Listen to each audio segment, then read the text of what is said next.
And the reality today is that 60% of the gamers are over the age of 18. Very adult video games. You're going to actually carry a hooker from one point in the game to another point in the game. It's the latest in virtual reality. It's like I just kissed someone. The billion-dollar business. This is a business that's bigger than the movie industry. That has Bill Gates laughing all the way to the bank.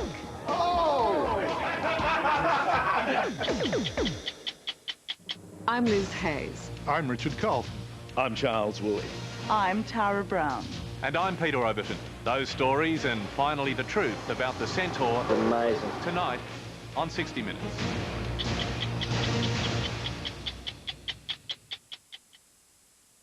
The biggest hits right now are blockbusters full of explosions, violence, scantily clad women and secret agents in tuxedos. No, they're not Hollywood movies, they're video games. Video games for grown-ups. PlayStations and Xboxes are now no longer just for kids. The average player these days is in his or her late 20s, and they're playing the sort of games that would give Granny a heart attack. Not only that, Bob Simon reports that this R-rated business is now raking in billions of dollars every year. No wonder the world's richest man wants to get a slice of the action. That's right. Bill Gates, the chairman of Microsoft, is now in the video game business. How big is it? Well, this is a business that's bigger than the movie industry. And when Bigger than the movie industry? That's right.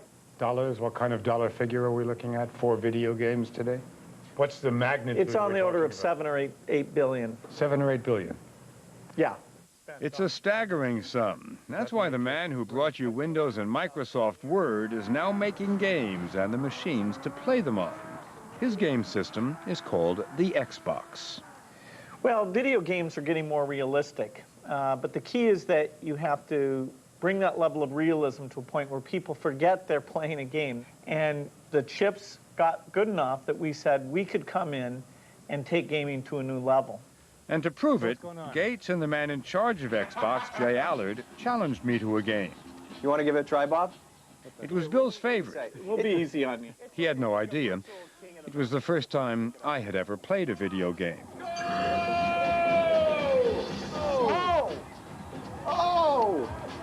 As in business, Gates emerged victorious. You lose! But there was one game we didn't play. Hey! Come on! Shake that ass! It's called BMX XXX. The name says it all.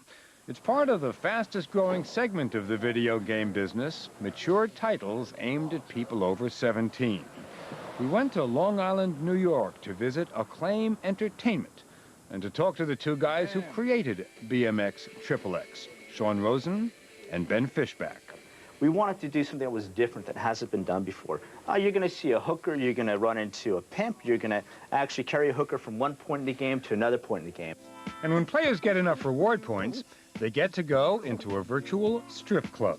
But I guess, I mean, now we're getting to what people are really getting worried about, right?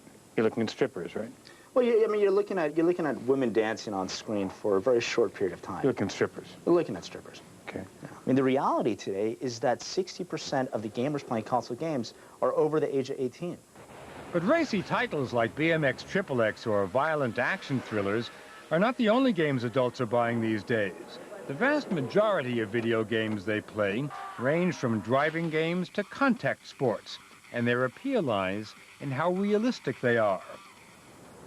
Back at Acclaim Entertainment, home of BMX XXX, CEO Greg Fishback makes a lot of these realistic games and invited us to see how it's done. Okay, ready, Bob? As ready as I'll ever be. First step, a camera took a 360-degree photo of my head. It's called a face scan. Step in and take a look. Yeah, that's me, huh? We could make you look a little younger, but that'll take a couple more days. A couple more days. His goal was to put me into a baseball game. But I was expecting a completely different uniform. Because I don't feel silly now at all. They put dozens of reflective ping pong balls all over my body before walking me into what they called a motion capture studio. Here, 14 infrared cameras would record my every movement. Time to go walk up to the plate. Okay, now I take my practice swings, right? They even put the reflective balls on the bat I had to swing. Up above, we could see how the computer was modeling my signature style. And a pleasant hello to you, baseball fans. Later, they showed us the finished product. Oh, who is that? Wow.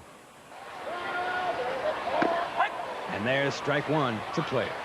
I never saw it. When I want to hit, I strike the A button? Okay, hit now. I'm sorry, you struck Thanks. out. I mean, you make me come out of the way out here. You dress me up silly, and now you strike me out. I mean, we say all the time these days that reality is getting stranger than fiction. And now, in fact, the difference between reality and fiction is disappearing. Right here. Very close. And, you know, it's all that suspension of disbelief. If you can walk by a monitor and watch one of our games and can't tell whether you're watching a real baseball game or you're watching a virtual baseball game, then we have succeeded at our job. How far away are we from that? 3 or 4 years. And leading the charge into the future is Electronic Arts, or EA, the largest video game maker in the world. One of every 4 games being played today is made by them. I think our business is here to stay. It's growing. EA President John Riccatello took us on a tour of his San Francisco headquarters. And for us, I think, and the people that work here, I think it feels kind of like it might have felt to be in Hollywood back in the 20s. Things were getting started and new industries being born. EA's output rivals that of major Hollywood studios, and it requires Hollywood-size investments. Games like their new James Bond title cost up to $15 million to develop and can take up to 2 years to complete. This Disney-like company shies away from those mature games, focusing instead on Tiger Woods, John Madden football, and Harry Potter. We sat down with Riccatello in this theater on the EA campus, designed to show video games, not movies. Do you think that Hollywood, as the ultimate dream factory, is threatened? Are you becoming a dream factory? Oh, there's no doubt that we already are a dream factory. Are the dreams the same? You know, I think everyone has the same dream, but it's just a different way of delivering it. People want to get lost in a story. Every single person that plays a video game, and when you get lost in that experience, you sweat, you almost cry. And let me show you what the interactive James Bond looks like. Wait,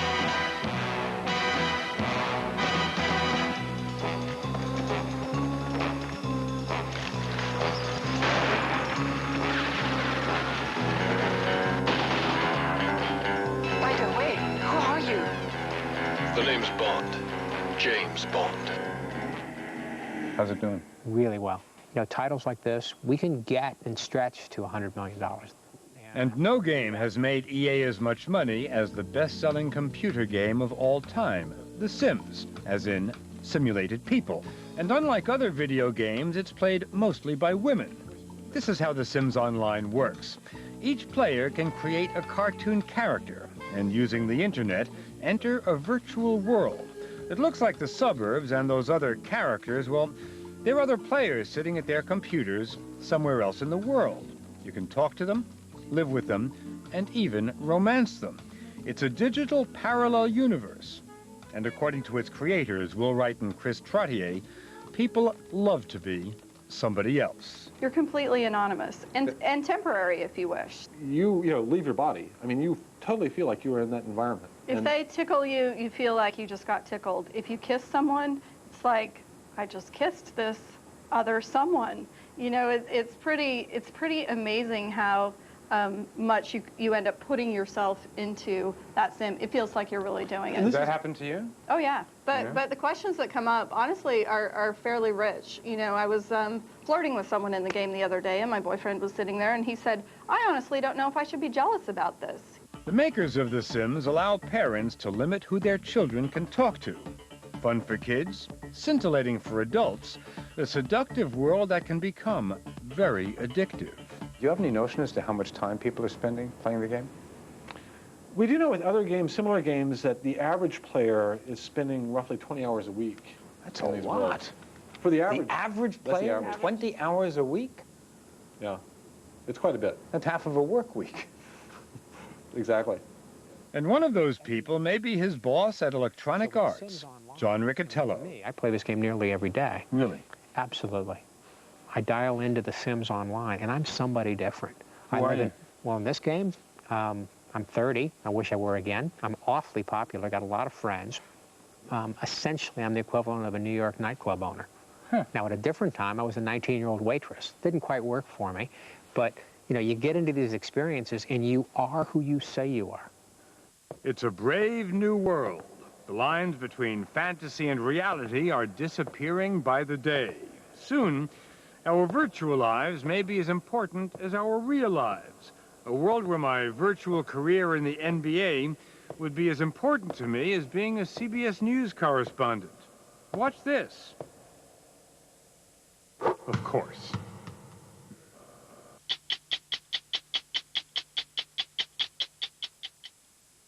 On McAuliffe Tonight, our